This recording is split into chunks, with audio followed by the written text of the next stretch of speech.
Emergency winter shelters offering beds for those who are in desperate need. They hope to open the service in the next few weeks. A warning that you may find some of the details in Kieran McFadgen's report distressing. Neil is one of the many across the country who has experienced periods of homelessness. Initially arriving at Calderwood House, a shelter that provides rooms for those in need, he was asked to leave after breaking the rules. Afterwards, Neil went to prison for actual bodily harm.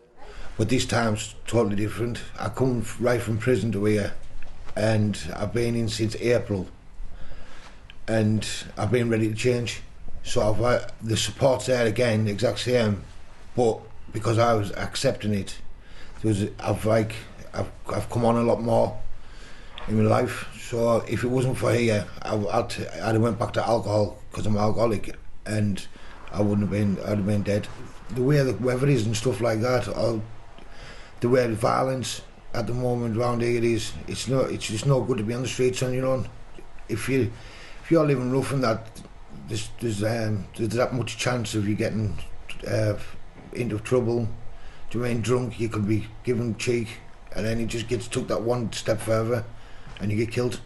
In 2019, Calderwood House had an emergency winter shelter which Neil used. It was a scaled-back version of the facilities here, and Calderwood are now hoping to re-establish the emergency winter shelters in West Cumbria. Here at Calderwood, there are 10 rooms like this, where people will stay for around 3 months on a usual tenancy. The emergency shelter would have 8 camp beds that are located there just for a few hours when people are in desperate need of emergency shelter. You went in at night, you played a game, you had some food and a nice cuppa, and you were looked after for the night. And then it saved me again, because I was freezing, I was on the streets, it was sleet. I'd have been probably hospitalised that night because I was sleeping on park benches and stuff. So the longer somebody is homeless for, the harder it is for them to get out of it.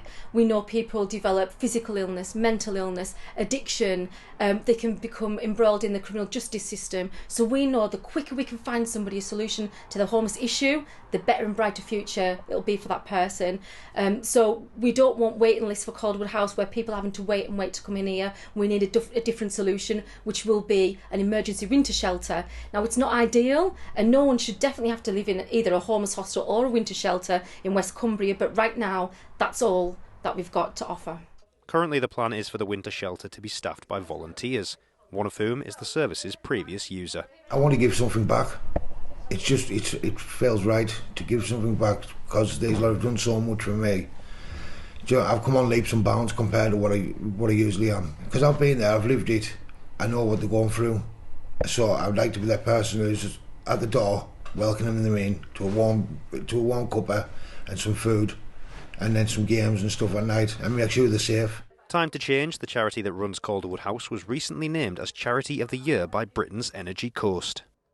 The need for Calderwood is increasing beyond the capacity of this building, and we have people who are becoming homeless or, need to get into some safe shelter in a way that's just increasing across our community. And West Cumbria is a community that cares.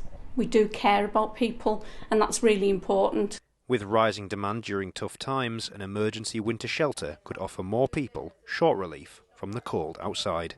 Kieran McFadgen, ITV News, Egremont.